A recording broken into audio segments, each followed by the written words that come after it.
We've been dealing with the subtle form of pamada and apamada so far, both from theoretical and practical aspects, and by this time we should have probably been convinced about the meaning of these subtle forms of pamada and apamada. However, it has not come to an end as yet. There are three pairs still remaining. But if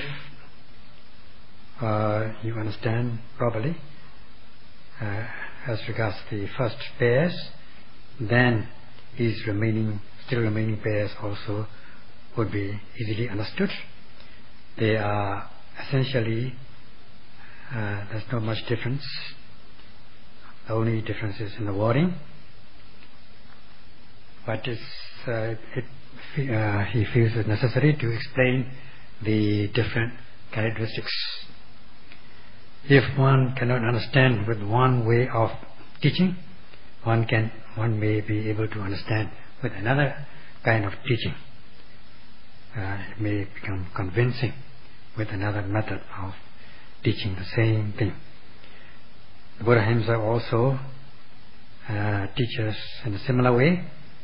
Though the meaning is the same, he teaches with different usage.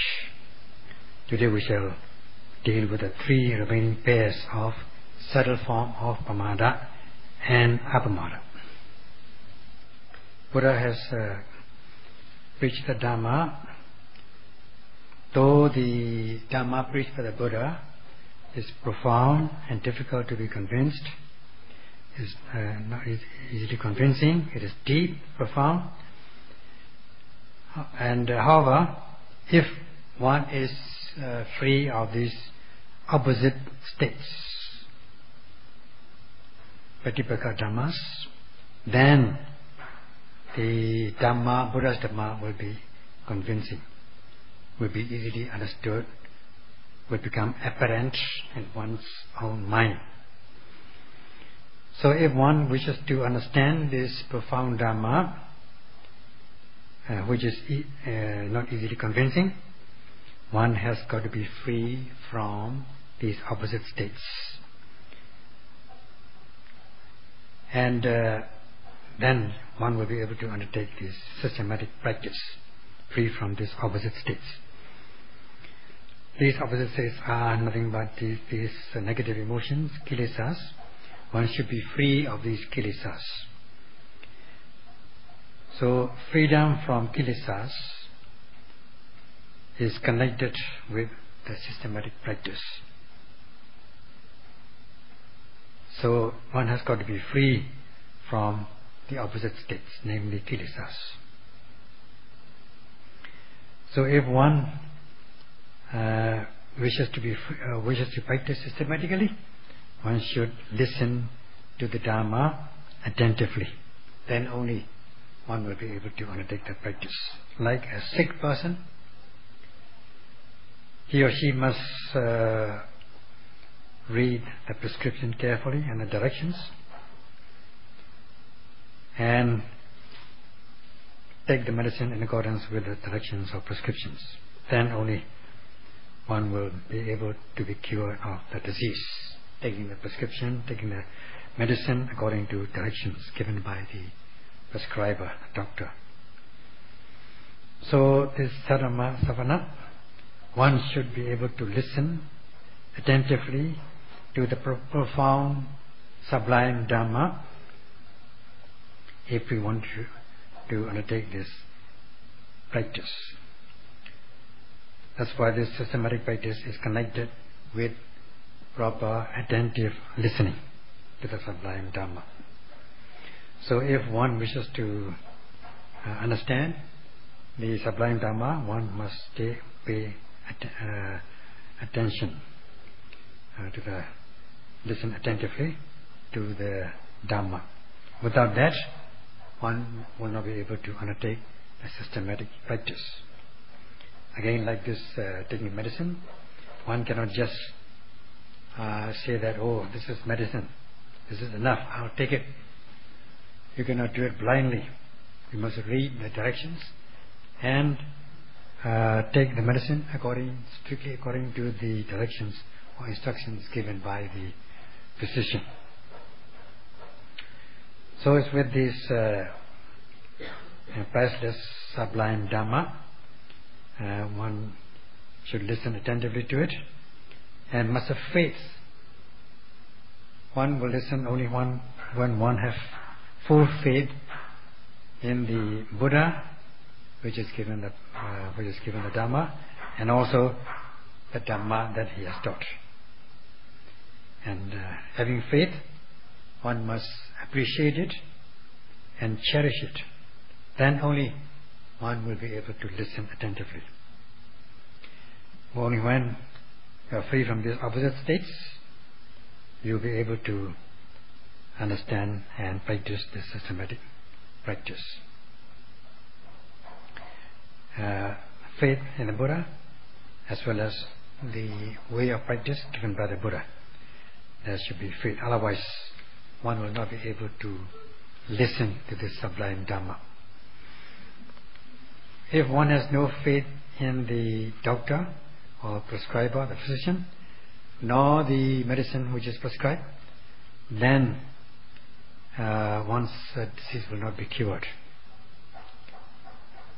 So too with the practice, one should have faith in the Buddha, which has given the method and the Dhamma which is given, then only, and also the practice, systematic practice, then only one will be able to do it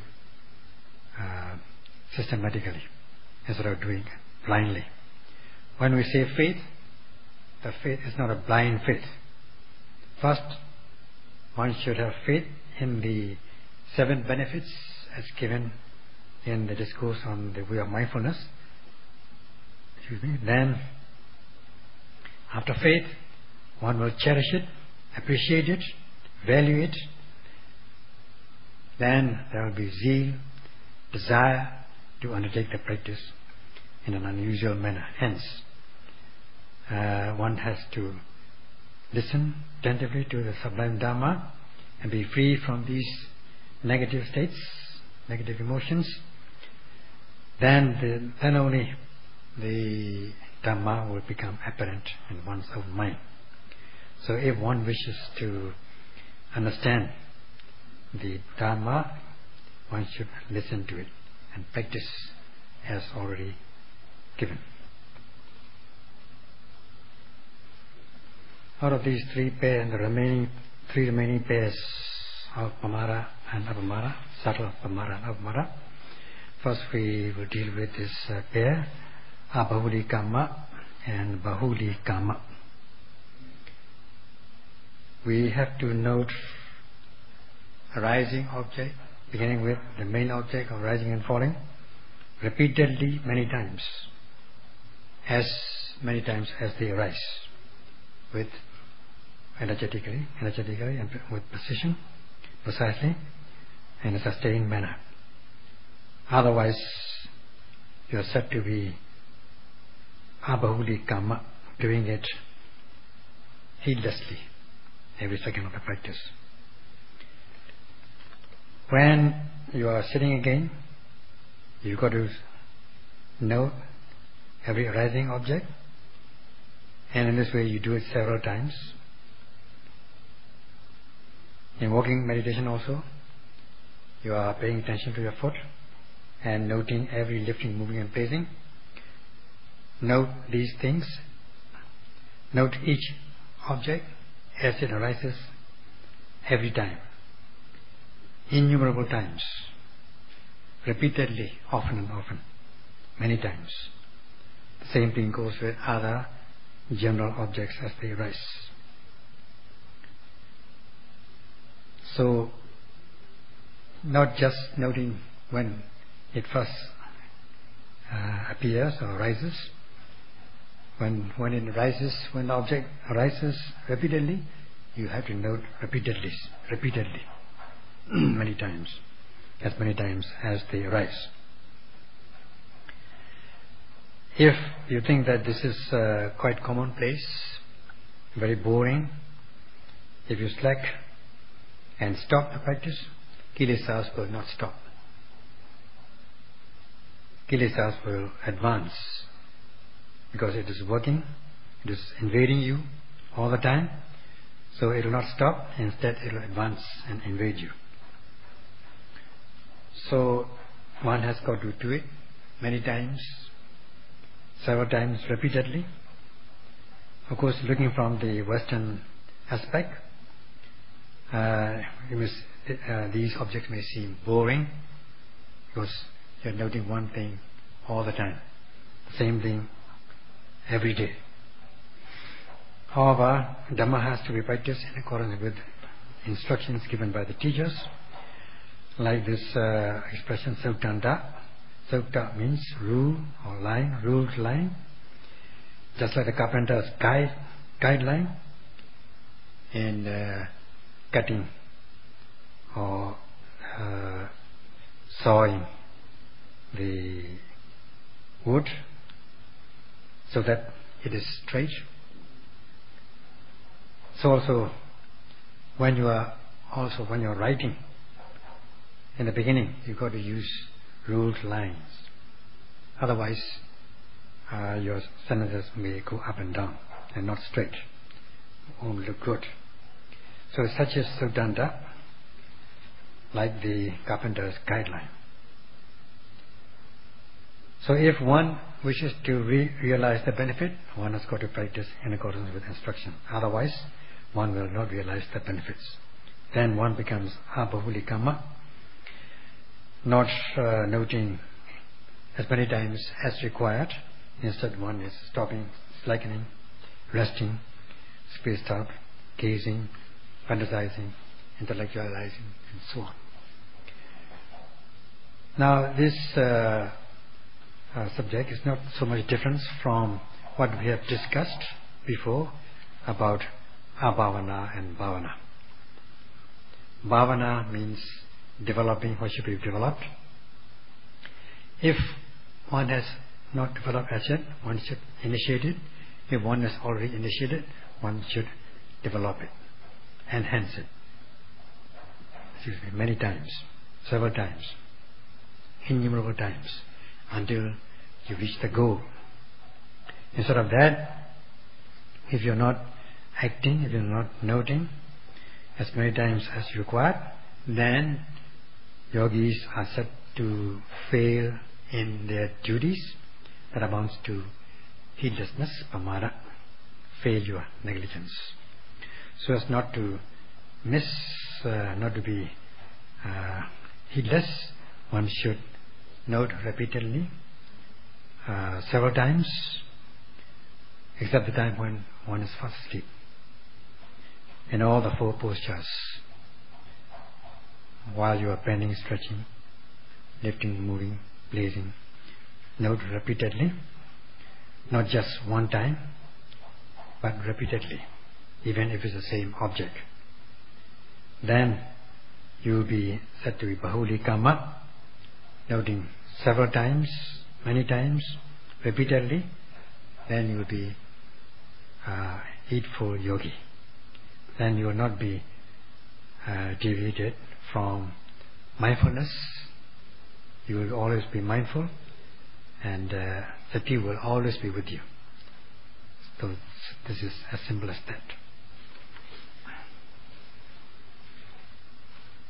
When we breathe air to live, breathing in and out, we do it all the time without stopping, neither holding the breath nor just forcing the breath. We breathe normally in all the four postures every time throughout our life, actually, without stopping, breathing in, breathing out, breathing in, breathing out, and in this way we live on. So we know the benefit of this breathing in and out. If we hold it, then we will feel stiff. If we breathe fast, then we will feel tired. So we have to breathe normally, especially breathing fresh air, which we need very much. If we breathe polluted air, dirty air, then you feel sick. So it might affect your blood circulation, also cause giddiness, weakness, and even you might lose consciousness and even die. How valuable is fresh air?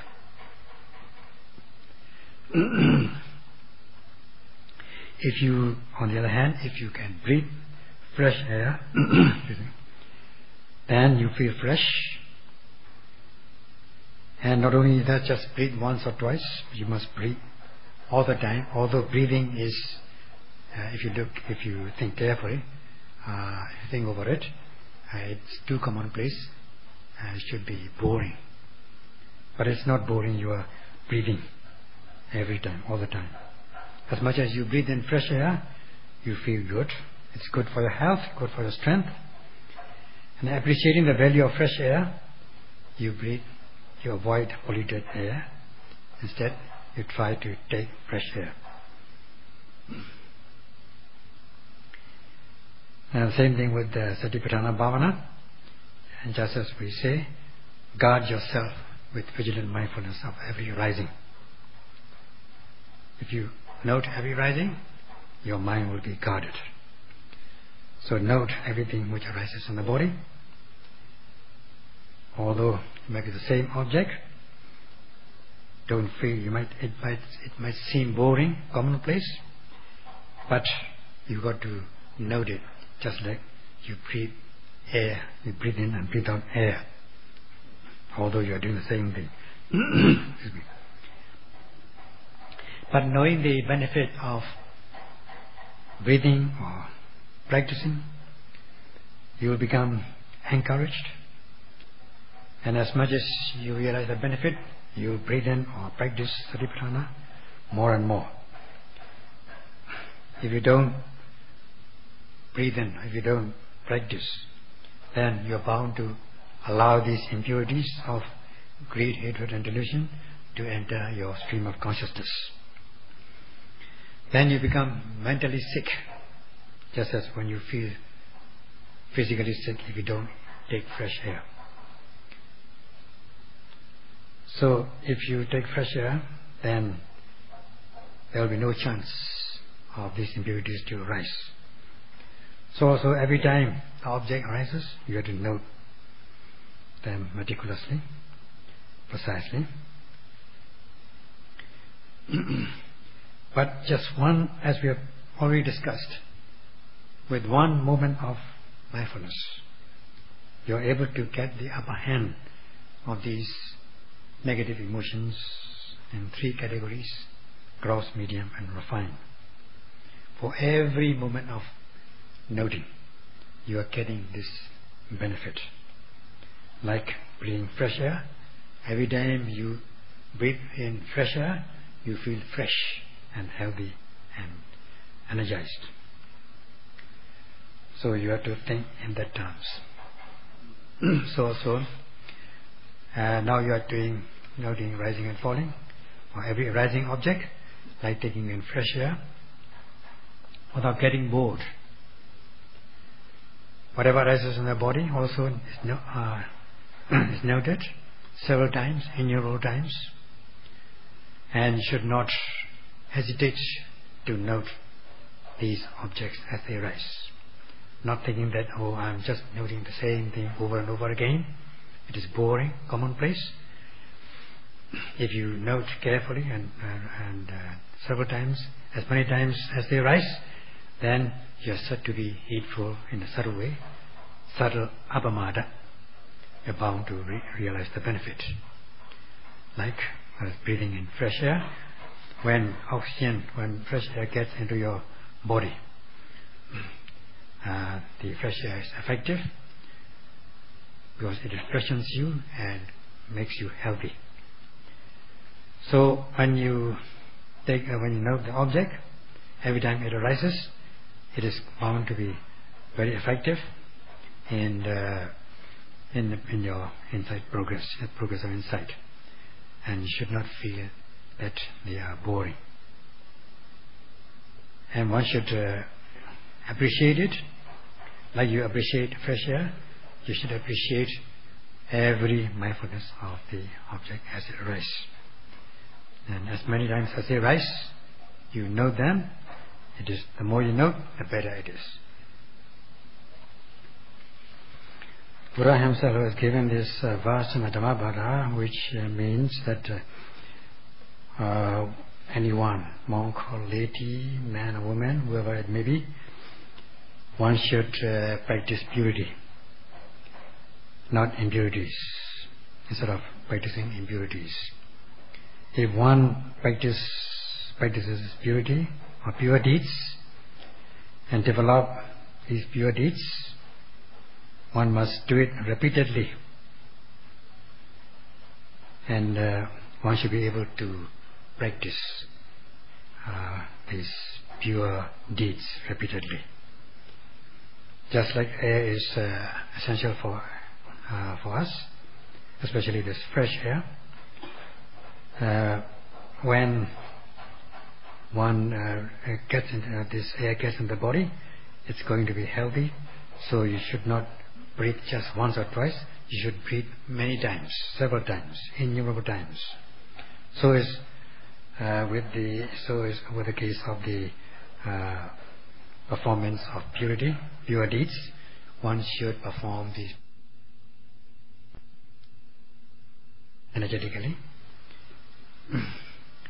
with strong desire to undertake it, with activity, being active, alert, diligent and vigilant. Like when you are breathing in fresh air, you do it heartily, with all your heart and soul, to your heart's content.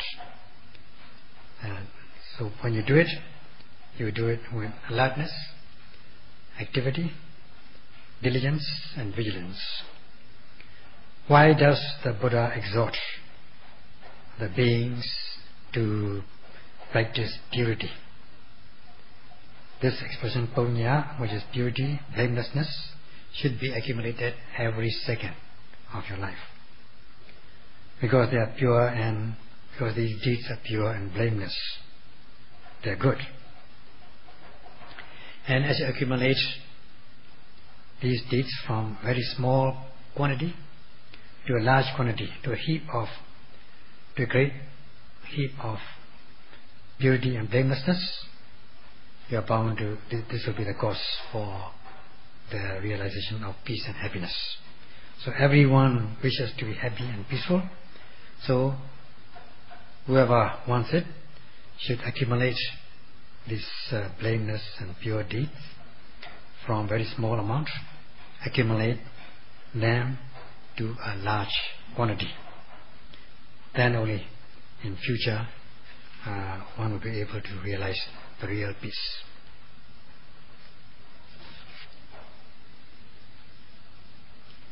One has to practice purity of the three behaviors, body, speech and mind,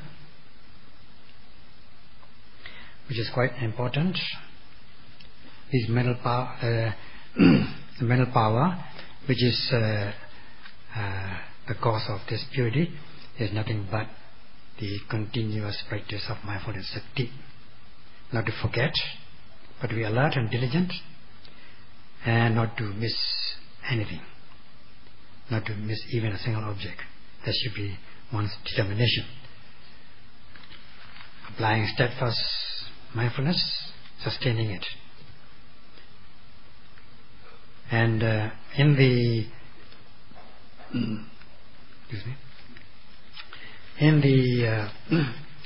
characteristics, the qualities of sati is given these two kinds of manifestations.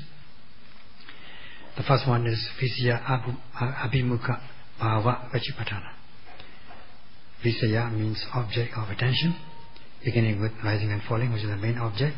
Abhimukha, confronting or facing, to be concurrent. And that is the manifestation of sati. That is the quality of sati. One quality, one manifested quality of sati. Another quality, of course, Areka Pachipatthana. Now, we are just discussing the first one, namely Visaya Abhimukha Bhava Pachipatthana. Every time an object arises, the noting mind faces it, comes into face to face with the object, confronts it, to be concurrent. When rising takes place, the noting mind comes into face to face with it, confronts it, to be concurrent with it. Same thing goes with other objects as they arise in the body. As they arise, the noting mind, sati, comes into face to face with the object, to be concurrent. Facing it, that is the meaning of it. Same thing when you are practicing walking meditation. As you lift your foot, your noting mind sati confronts it, comes into face to face with the object, in this case lifting of the foot, from the beginning through the middle to the end. And when you do moving of the foot, your noting mind comes into face to face with moving from the beginning through the middle to the end, and also with placing.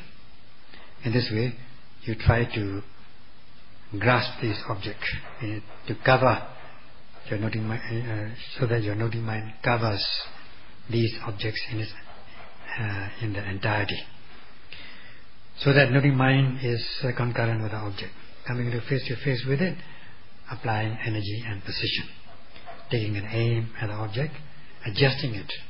If you are not aiming, if it's not concurrent because of your lack of aim, then you got to adjust your aiming power with the practice. If it's deviated from the object, then you try to adjust it, rectify it. And if you overshoot it, also you adjust it so that it falls on the object.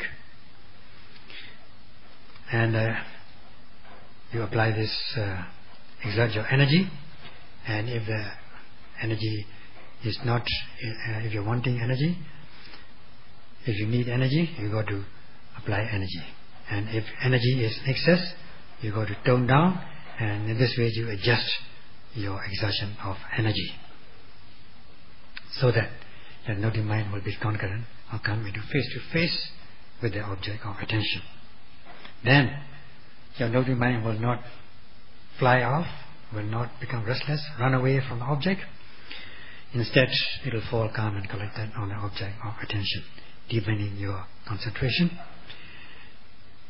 So that your noting mind is concurrent. If the noting mind is not concurrent, then impurities are bound to enter your stream of consciousness. Whereas when you are able to sustain your sati in a steadfast manner, continuously, without gap, then kilesas will not have a chance to enter your stream of consciousness. And with the practice of this activating of mindfulness continuously, facing the object, the kilesas will not have a chance to arise in your stream of consciousness. Your mind is said to be protected. That comes to that brings us to the second quality of manifestation of sati, namely areka vichupadana, the manifestation of protection or guarding. If it's not guarded, then kilesas will enter. If the mind is guarded, they will not enter, because then your mind is properly protected. Or avarana, the obstructions, the disturbances, the undesirable things are hindered or obstructed, prevented from entering your stream of consciousness. So in this way you try to accumulate your mindfulness so that they are continuous. The preceding mindfulness is continuous with the succeeding sati. Then you become energized, becoming secure. Gauti. If there is security, you are bound to be free from impurities. That is vimoti. You got to develop these things. Then if you are not free from these impurities, your mind will be restless. They will not be calm. They will be restless and excited with passion, malice and delusion, raga, dosa, moha, your mind will be affected by these unwholesome roots, and also other impurities will enter and excite your mind. Now you are free from this excitement, you are free from these impurities, so that your mind calms down, free of these passion, malice and delusion. In this way you are set to achieve so-called santi, not just total peace, but temporary peace, part-time peace, tatanga santi, at the moment of the application of sati, at the time of mindfulness. So you accumulate it, to accumulate this punya, purity and blamelessness. This performance of accumulation is due to sati. Sati is the main thing. Then you got to accumulate one by one, not all things, not all at once, but you got to accumulate one purity or one peace, one momentary peace after another, not a large kind of peace or a heap of peace all at once, at a time, at the same time. You got to do it every second, accumulate it, so that you are free from these disturbances. And as much as you are able to accumulate, you are bound to become energized. Then you will be deepening your concentration and insight, realizing peace. So this is Tatanga Sandi. You accumulate it in order to realize the final ultimate Santi, peace, Achanta Sandi. So when one peace is attained, it will not be so strong. It will be still weak. But if you do it continuously, you are going to achieve a fantastic, energetic peace. So you do it repeatedly, such as Bahuli Kama, which is beneficial in the practice. Not like those some of you from the West, thinking that you are noting the same thing all over and over again. It is boring, but here you got to be patient. Only patience leads to nirvana. You got to accumulate it, and accumulate in order to realize happiness. But this kind of happiness is not the happiness of sense objects. It is the happiness of the Dhamma happiness, which excels manifold, many times the happiness of worldly pleasures.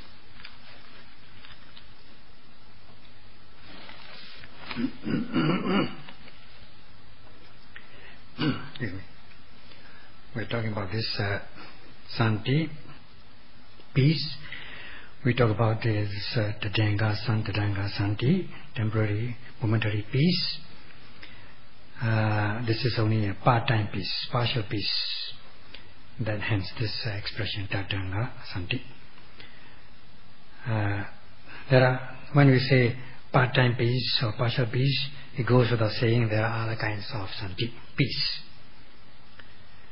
So we have these three kinds of Santi: Tatanga Santi, Achanta Santi, and Sammuti Santi. Tatanga Santi, as we have discussed, partial peace, part-time peace or momentary peace.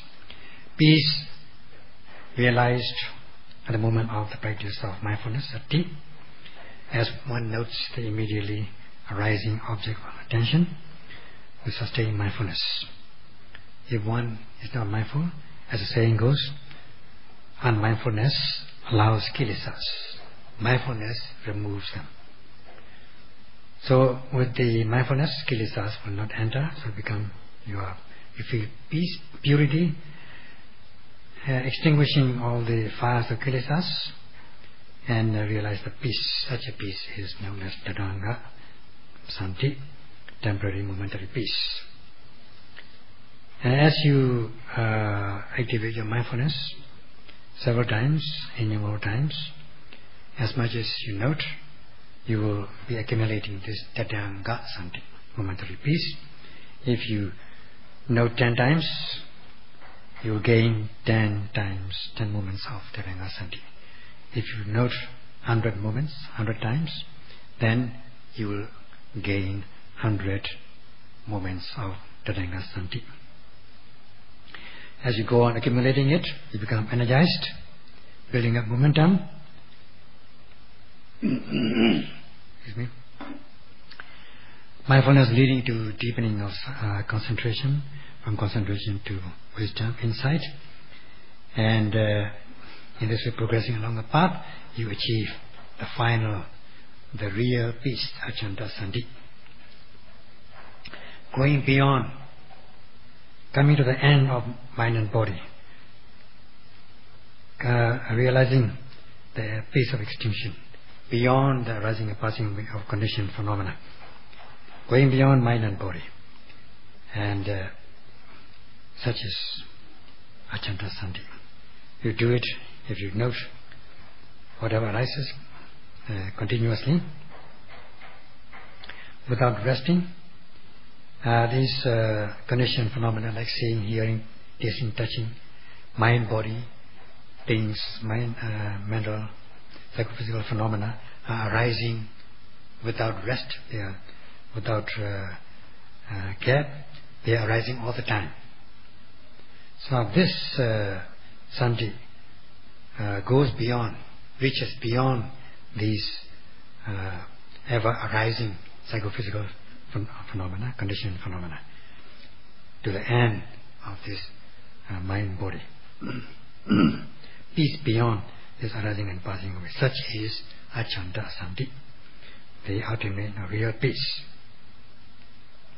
So in order to gain or realize this assured peace, one has got to accumulate the forerunner peace, which arises on a part-time basis temporarily. You accumulate this momentary peace, and building up momentum to realize the final ultimate peace, Achanta Sandhi.